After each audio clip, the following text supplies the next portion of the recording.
FM. You know, I've watched you. Sometimes our people disagree with you, but I mean, I understand some of your approach. I mean, sometimes we take a hard bite. It helps us as politicians. Nowadays, when I listen to you, I even panic. Why? Hey, Why do you panic? The way you, Papa, you know Papa. Figuratively, he bites as hard as he can. Okay. And of course, when he puts his fangs into you, you certainly feel it. I think it pretty. Watch Johnny's bite.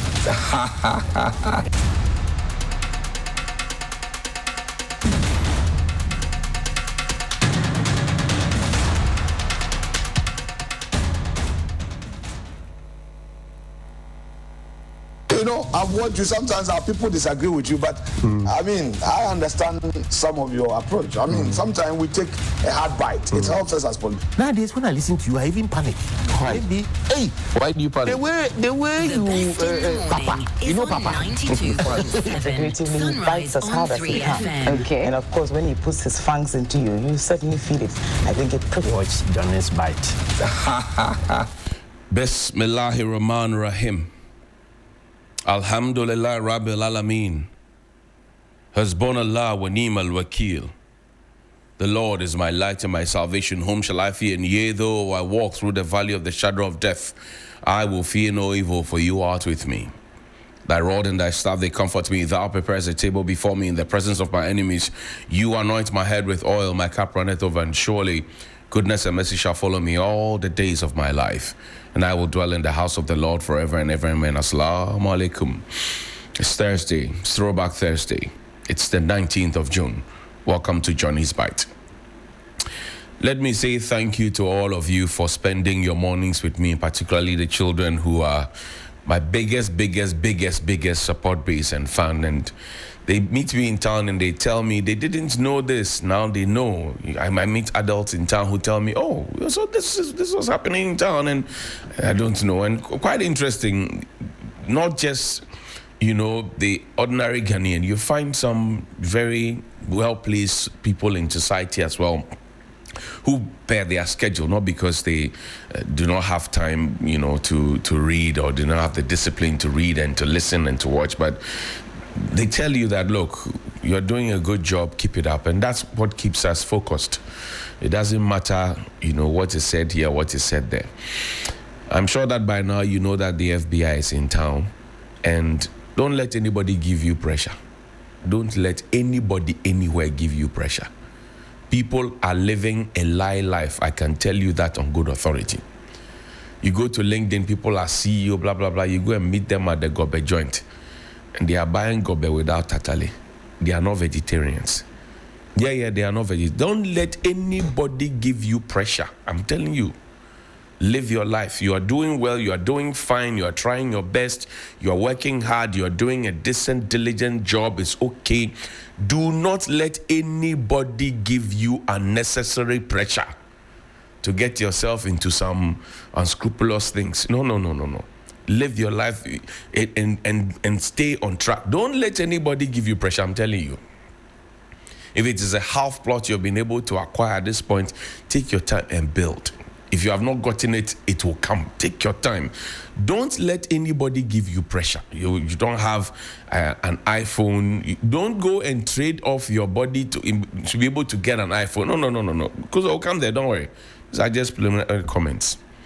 Let me also thank all of you who joined us at the St. Joseph the Work Anglican Church last Tuesday for their symposium, excellently delivered by the Reverend Canon Dr. Patrick Okanja Botia, author of 2 new books, Echoes from the Pulpit and The Great Commission as well. Thank you very much, Canon, and on behalf of the executive led by Brother Pinkra, we thank you very much. Tonight will be another batch, the internal province of Ghana led by Brother Cecil and his executive, and they will be collaborating with the Accra East Archdeaconry to host theirs at St. Peter's Nungwa. But those of us at Accra North will be gathering at St. Andrew Anglican Church, Abosiokan, and the Venerable Tello Nelson will be leading us in the celebration. But I want you to know, and I'll reiterate this point, don't let anybody give you pressure. People are giving people pressure. The FBI is in town. And I always tell people, if you are not a thief and you're at the market center or market square or however you choose to call it, and they scream, Ojulo, Ejulo, will you be running away? You are not a thief. You have not stolen anything. Then they say, oh, Ejulo, Ejulo, and start running away. You are suspect.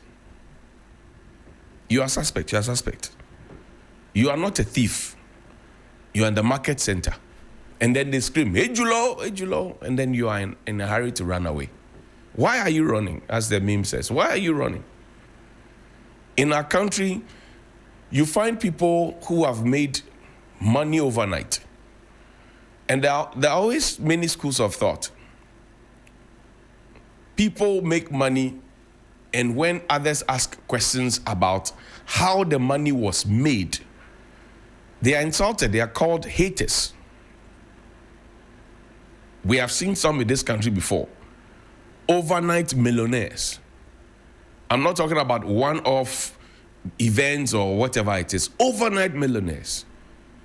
And sometimes you go for social events and then you find, a very advanced gentleman or lady in society driving an old Toyota Kwame or some Nissan Sentra with the registration number 2009, 2007, 2011, kept in pristine order. And then you find this small boy pulls up. You look at how they are even dressed, you know that, Charlie, this one, it is not corresponding. But you can't ask questions because as soon as you ask the questions, you are suspect. You find somebody at an event, blowing cash, 200 Ghana cedi notes, blowing the cash like that. And he's in Chalewote and Pluto Lanlang. Senor Hosi, good morning to you. And you can't ask questions. In person, oversized t-shirt, Pluto Lanlang, Chalewote, and he's blowing cash like that. In front of his parents, his grandparents, who have worked for over 40 years, over 30 years, some over 20 years, and they don't have a quarter of what that person has. But you can't ask the questions, because if you ask the questions, people will say you are jealous. Oh yes, they would say you are jealous. And the young ladies will be all around them and all over them. Oting produced a song for Obrafo. The song is titled Odaseni. If you look for it on YouTube or any of the streaming platforms, I'm sure you find it. Where Oting, good morning to you. He says, Eya na yadwene se sikania die nyina nanso ye mobie ni ho ni ma di chemu nsemo eya semo. He mentioned it. In Framadi huhu padia unya. No shortcut to heaven. In this our country, people make money and then they start thinking of how to explain how they made the money. Put a letter up for me. People make money. They finish gathering the wealth wherever they gathered it from. And then they now start thinking of how to explain how they got the money. Let's read this together. This is dated the 18th of March 2025. It's from the Ministry of Interior. And when I told somebody that the FBI is in town, the person is a market woman at Kanisha. She said, Abai. To the magistrate of the district court, Accra, whereas a requisition has been made by the diplomatic representative of the United States of America through the Ministry of Foreign Affairs and the regional integration to me, the minister to whom the president has assigned functions under the Extradition Act 1960 Act 22 for the arrest of Isaac Odro Boating, Inusa Ahmed, Derek Van Yeboah, and Patrick Kwame Asari, Ghanaians. These are all Ghanaians. Isaac Odro Boating, Inusa Ahmed, Derek Van Yeboah, and Patrick Kwame Asari. They are Ghanaians. And whereas the said Isaac Odro Boating, Inusa Ahmed, Derek Van Yeboah, and Patrick Kwame Asari are suspected to be in Ghana. Now, therefore, in exercise of the powers conferred on the Minister for the Interior by Section 7.1 of the Extradition Act 1960 Act 22, the following order is hereby made. It is hereby signified that a requisition has been made to me as aforesaid, and you are hereby required in accordance with the provision of Section 7.1 of the Extradition Act, 1960 Act 22, to issue a warrant for the apprehension of the said Isaac Odro Boateng, Inusa Ahmed, Derek Van Yeboah, and Patrick Kwame Asari, for all of which these presents shall be for sufficient authority. In testimony thereof, I have hereunder set my hand and seal, dated at Accra, the 18th of March 2025, Muntaka Mohammed Mubarak, MP, Minister for the Interior. Is there another? Now, people are asking questions. Is there another? People are asking questions. Understandably, I'm told that there's another that came out in 2024. The question people are asking that, if the request was made in 2024, why was no action taken? A request of this nature was made in 2024. Why was no action taken? It's a serious matter. In whose interest was the action not taken? Today is Throwback Thursday. In whose interest was the action not taken? Abai, Ejulo, but these are allegations. But the FBI is in town. And I'm using the Abai and Ejulo in context. That if you are not a thief, and you are the market center, and they scream, Ejulo, Ejulo, would you be running? Would you be running?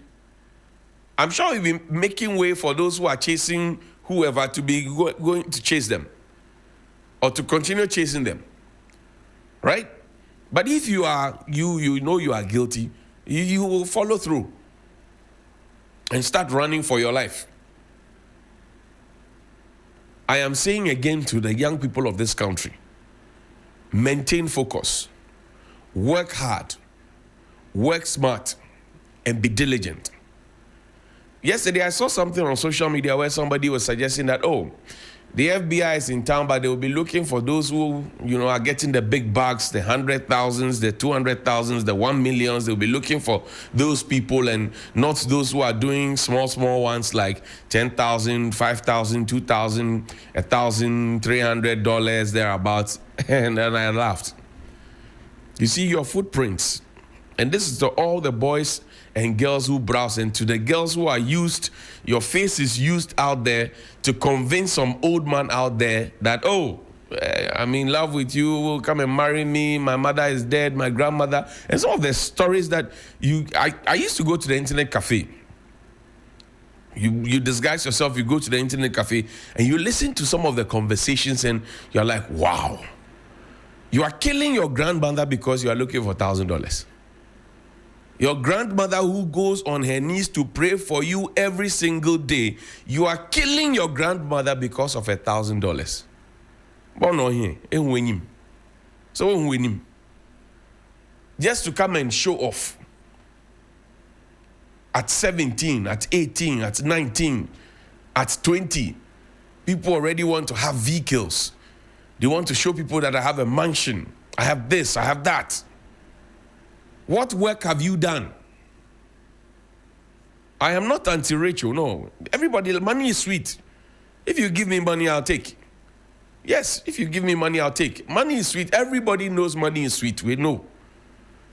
And money is not the root of all evil. He said the love of money is the root of all evil. Money itself is not the root of all evil.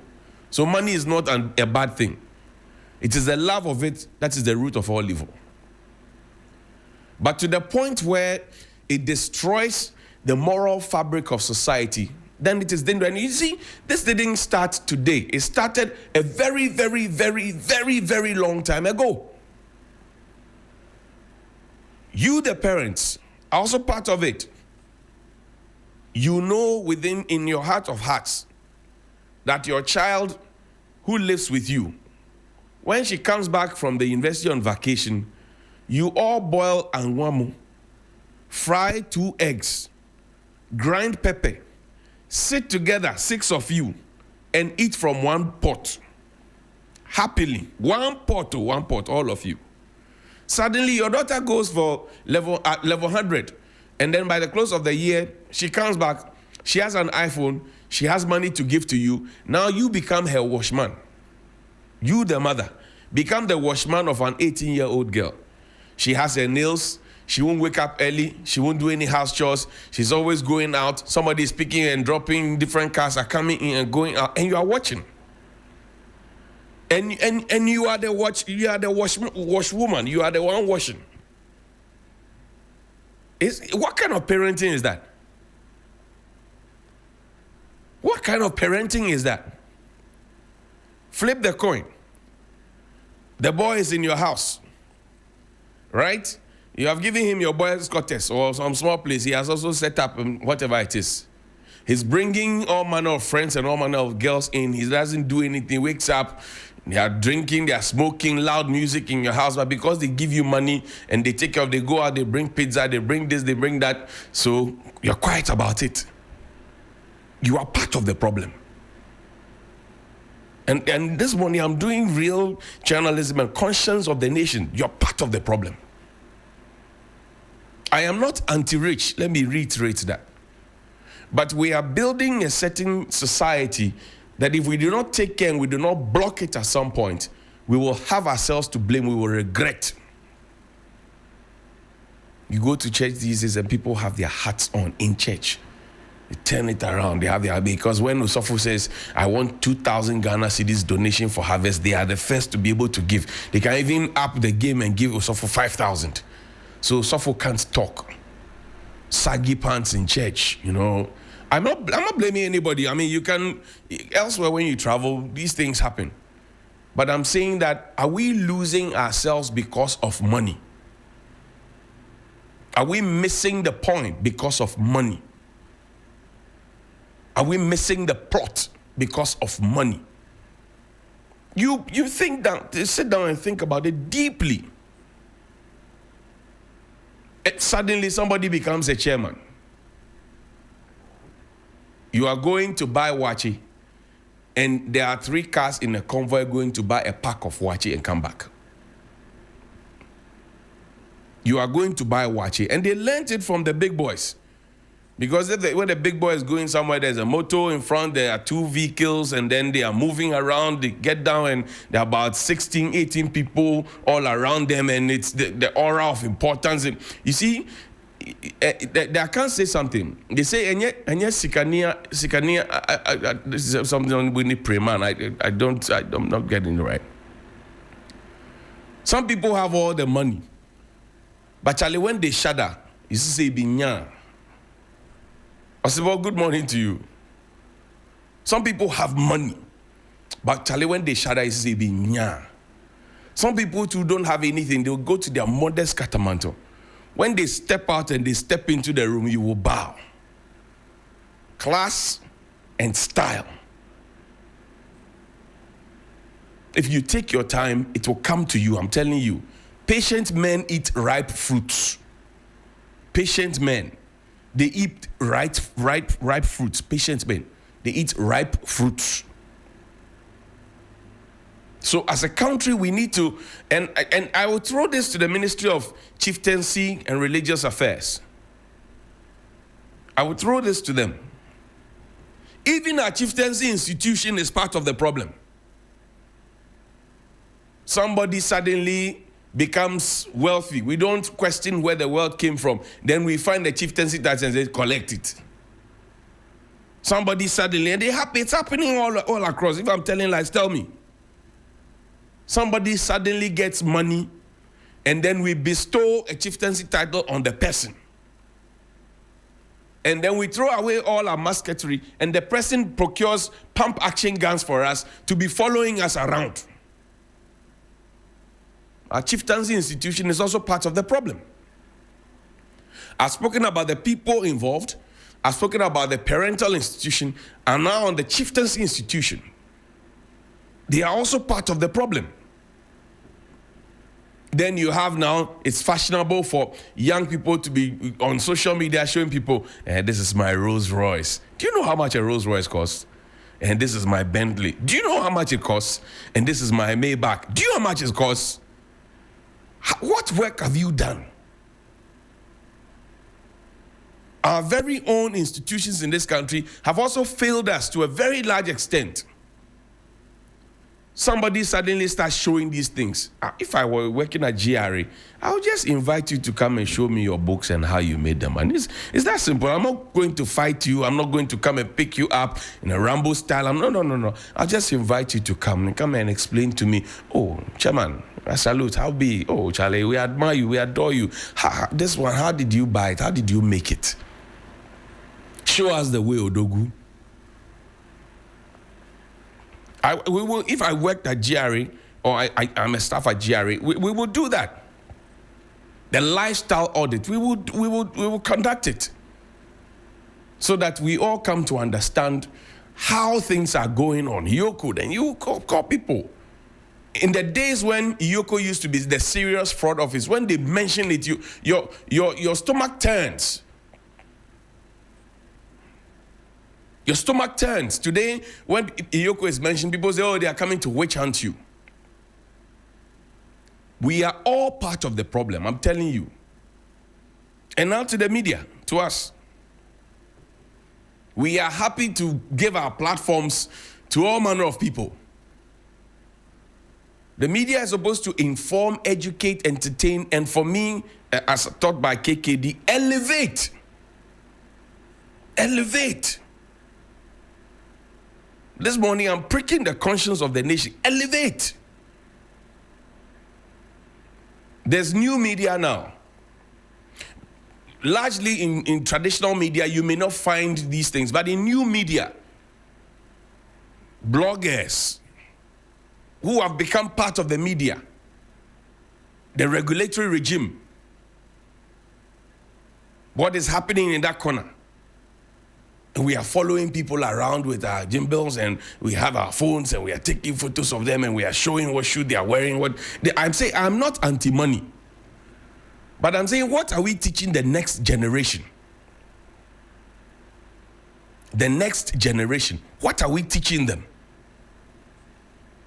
And are we happy how we have conducted ourselves that far? It's a question that we must ask. Now FBI is in town. Some people say, oh, you are snitching on me. Oh, me, I made my money. It's genuine. No, who asked you a question? Nobody has asked anybody whether you're, that's far. Nobody asked you whether your money is genuine or not. Nobody asked you how you made your money. Everybody says, oh, you have money. You people, you have money. Mr. One, you have money. Mrs. Two, you have money. Nobody is complaining about your money. We see you, we see the videos you yourself do. We see your reels. We see your posts. You go to the nightclubs. You buy drinks at exorbitant rates. Somebody will go and sit down for a night. And by the time they leave, they would have spent 120,000 Ghana cedis on a night, one day, one person. Nobody has questioned how you made your money. So now the FBI is in town. Why are you explaining to everybody that you made your money? Who asked you? Who questioned you? Wait, are we FBI? Are we the Ghanaian people, are we FBI? Why are you explaining to us? Wait, when FBI comes, then you can explain to FBI. Or you suspect that some of your friends have gone to tell FBI what you do. So why are you explaining yourself to us? Wait, the people, they're giving you a haircut and you are rushing. Wait for the barber to finish. And we will know where we are. If you are not a thief and they shout Ojulo, you won't be in a hurry to run away. It's a lesson for all of us and a point for all of us to pause and reflect deeply as a people, as a nation. Pause and reflect deeply. I've spoken about the people involved. I've spoken about parental care.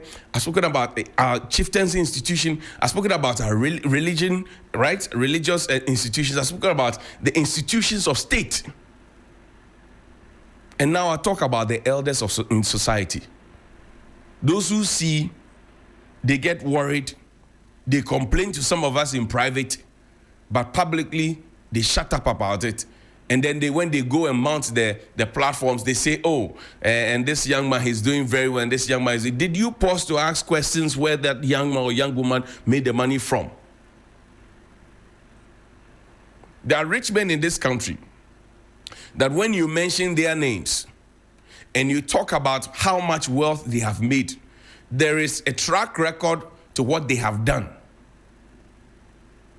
People are in a hurry to steal to make generational wealth without hard work, without smart work. You may think that you are in some corner, you have changed your IP, a man in the middle, you are doing all those things. You think FBI doesn't know? They know all of you. You assume that before they got here, they didn't know who they were looking for and who else is connected to them. I say, wait, stop explaining. When we get to the riverbank, we shall cross. So that those who are made to feel that they don't work. Somebody yesterday, I saw somebody, I should have copied it and put it up there. Somebody says, arrest them all. They are all thieves. They make the poor man, now the poor man can't even show love to another person. Why do you go and give somebody's girlfriend 2,000 CDs for lunch? The one who is dating the individual cannot afford 2,000 CDs lunch.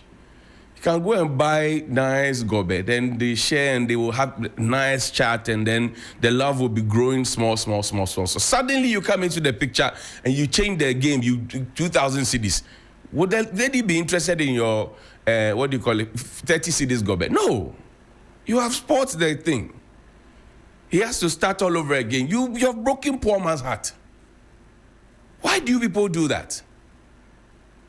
All right, let's go to GCB. Today is Throwback Thursday, please. Shadrach, please indulge me quickly. Let's read this together. Now, it's a petition that was, taken to the House of Parliament, right? No, I want us to see it from the top so nobody comes to accuse me. These days, people do a lot of false accusation just to satisfy a certain narrative that they want to put in there. So you read the thing in full. This petition is before the Speaker of Parliament. It says, P.O. Box KF 1855, Kufodria, 2nd November 2023. The Honorable Speaker of Parliament, Office of the Honorable Speaker of Parliament, Parliament House, Accra, through the Honorable Samuel Okudzeto Ablakwa MP. Dear sir, petition to investigate tax revenue of 52.5 billion Ghana cedis transferred from GCB Bank PLC into an unknown account. Do you remember that? The 52 billion Ghana cedis from bank. Do you remember that? Okay, let's read together. I'm writing this petition as a citizen of Ghana. In a letter dated the 5th October 2020 from the Audit Service to the Managing Director of the GCB PLC, the Auditor General demanded the bank to explain why an amount of 52.5 billion Ghana cedis was transferred from the bank into an unknown account. And GCB belongs to all of us, so we have a right to ask the questions. 52 billion is not child's play, right?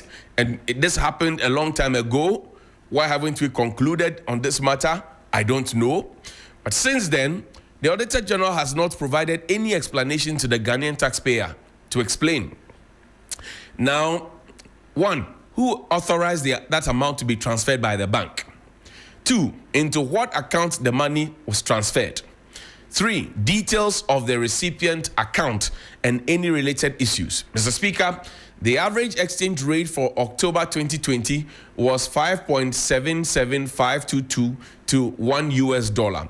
The amount of 52,537,175 Ghana cedis, 778 Ghana, 52,537,175, 778.13 Ghana cedis was therefore equivalent to $9,096,999.902.71. That's 9.1 billion. Mr. Speaker, if this 52.5 billion from the GRA tax revenue accounts has been transferred to the Bank of Ghana as mandated by law, Ghana would not have gone to the International Monetary Fund for the bailout of 3 billion. I'm therefore requesting you to direct the Public Accounts Committee of Parliament to investigate this illegal transfer of tax revenue to unknown account. Please, I'm confident that the Public Accounts Committee of Parliament will do a thorough job of this petition, please. Thank you. Yours sincerely, Mike Kofi Aflu, former president, Chartered Institute of Taxation Ghana, and fellow of the Institute of Chartered Accountants Ghana, and his phone number is there. This 52 billion.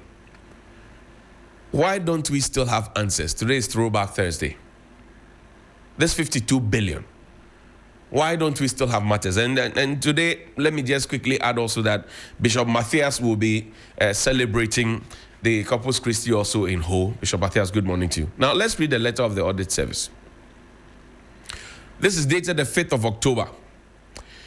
And it's to the Managing Director of GCB Ghana Limited. Transfers of tax revenue by GCB to unknown sources, 52.5 billion. And they have their findings there. But we don't have too much time, so we have to go. Now, quickly, there's something on MMDEC's election. The President of the Republic yesterday at an orientation for the MMDECs mentioned something. And I want us to listen, because we have heard it before. We have heard it before. Play. Therefore, I urge you to work with the chiefs and religious bodies in your districts and with civil society to restore the social contract with our people. The legitimacy and authority of the state must be felt not only in law, but in the lived experience of our people. MMDCs, you may be the last batch of MMDCs appointed. The National Review Committee is going round. I'm sure some of you would have been consulted, and it will present its recommendation in August this year. And one of the major items that has been canvassed is the election of DCs. There's no doubt that Ghanaians want their DCs elected. MMDC is elected. Several surveys have shown that they prefer to have your category of political officers elected. So you may be the last dinosaurs who are appointed. Those who succeed you might have to go through elections. Therefore, I urge you to work with the chiefs and religious bodies in your districts and with civil society to restore the social contract with our people. The legitimacy and authority of the state must be felt not only in law, but in the lived experience of our people. And that was the President of the Republic, and right behind him, the very sharp and attentive ADC, Lieutenant Colonel Issa. Now, we have heard this before. You know that in 2016 was a big campaign issue. In 2016, big campaign issue. Nana Addo Dankwa Akufo-Addo said that by 2018, and people always ask. Yesterday, two great friends of mine in the MPP were asking, but we are in a new administration, why are you always going back to the past? I said, no, you have to learn from your past experiences so you don't repeat the mistakes in the future. At least that's what my grandmother taught me. In the past, we were promised that it was going to happen by 2018. Haji Halima Mahama was the Minister for Local Government. She was the one who was asked to send the prepared, drafts from the Parliament, right, from the presidency to the Parliament, from the executive to the Parliament. She took it there. In 2016, when the promise was being made, nobody told us that we were going to vote based on partisan basis. Nobody said that. There's no evidence to prove that. Said you will elect our MMDCs by 2018. And then when the debates, the conversation started, they said, oh no, we will have to vote on partisan basis. And based on that, the proposal was withdrawn. Because if you read our constitution, Article 2431, that is not an entrenched clause. Parliament, the way we have it now, the majority can decide that we will vote. In fact, at the time, in 20, when the MPP came to power, they had 169 versus 106. So it could have been done easy peasy. No, that's not what we said. We will have to vote based on partisan lines. And that meant we were going to Article 55.3, which is an entrenched clause, which means that we would have gone through the process of a referendum, which was a longer process. And that is where we are now. If we vote for MMDCs, those DCs who drive in their constituency and roll up their glasses and don't even bother to say hi to the people and go to the residency or wherever it is, it will stop. You will now know that when you have a problem with your road, your property rate is paid not to the MP but to the DCE or MCE. So you go and ask them questions. When your lights are off, your street lights, you ask them potholes, you ask them questions. You will demand for your pound of flesh. Because that's far, if the DCE is okay and president is okay with the DCE or MCE, that's it. They don't care about you literally. Most of them don't. History has taught us that. It is the MPs that you always go to and you always find themselves in trouble because the MPs are their own undoing. They come promising you heaven on earth when it is time for elections. They promise you heaven on earth when it is time for elections. Oh, when I come, I'll build this hospital for you. Or when I come, I'll do this for you. When I come, I'll do that for you. So you are left with no option that when you don't find those social amenities, you go back to them and demand for your pound of flesh. So if we decide as a country and we agree and we are firm in our minds and we don't politicize the local government, leadership, and we decentralize the way we have to decentralize and to elect our MMDCs, I'm sure that we can make much more progress than we are making. Because then the common fund that is given to the assembly, they will have to be accountable to you. And they will have to tell you exactly what they did with it. And not to tell you that in December they procured rice and oil and chicken for themselves. No. I'm not saying they should not eat. They can eat. But I'm saying that the social contract that they have with the people, compare if you had gone to vote for them, like you demand, you people are demanding things from your MPs now. Just compare. I'll leave it here. Please call me 055-924-2717 and 055-691-0154. Good morning. Good morning, Mr. Johnny Hughes. Yes,